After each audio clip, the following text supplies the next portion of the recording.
ನಮಸ್ಕಾರ ಎಲ್ಲರಿಗೂ. ನಾನು ಒಂದು ತಿಂಗಳ ಹಿಂದೆ ನನ್ನ ಎಲ್ಲ ಸೇವಂತಿಗೆ ಗಿಡನ ಫುಲ್ಲು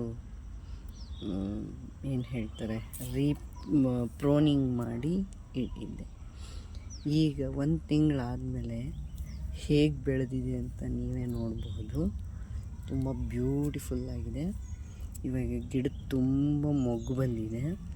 ಆಮೇಲೆ ಪ್ರೂನಿಂಗು ಮಾಡ್ತಾನೇ ಇದ್ದೆ, ಹಾಗಾಗಿ ತುಂಬ ಟೆಸಲ್ಗಳು ಬಂದಿವೆ, ಅಂದರೆ ಬ್ರ್ಯಾಂಚಸ್ಗಳು ಜಾಸ್ತಿ ಬಂದಿದೆ.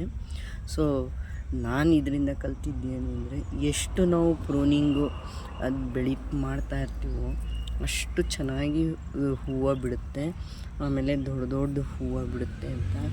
ಇವಾಗ ಇಲ್ಲಿ ನೀವು ನೋಡ್ತಿರಬಹುದು, ಗಿಡದ್ದು ತುಂಬ ಹೂವು ಬಿಟ್ಟಿದೆ. ಚಿಕ್ಕ ಗಿಡ ಆದ್ರೂ ಗಿಡದ್ದು ತುಂಬ ಹೂವು ಬಿಟ್ಟಿದೆ. ನಾನೀಗ ನೋಡಿ, ಅಲ್ಲಿ ಪುಟಾಣಿ ಗಿಡ ಇದೆ, ಆ ಗಿಡದಲ್ಲೇ ಎಷ್ಟು ಹೂ ಬಿಟ್ಟಿದೆ ಅಂತ ನಿಮ್ಗೆ ಕಾಣಿಸ್ಬಹುದು. ನನಗೆ ಇದನ್ನು ನೋಡ್ತಾ ಇದ್ದರೆ ತುಂಬ ಖುಷಿಯಾಗುತ್ತೆ. Thank you. ನೀವು ಹೀಗೆ ಚಿಕ್ಕ ಚಿಕ್ಕ ಗಿಡಗಳನ್ನ ಮನೆ ಮುಂದೆ ಬೆಳೆಸ್ಕೊಂಡ್ರೆ ತುಂಬ ಖುಷಿ ಕೊಡುತ್ತೆ ಇದರಲ್ಲಿ.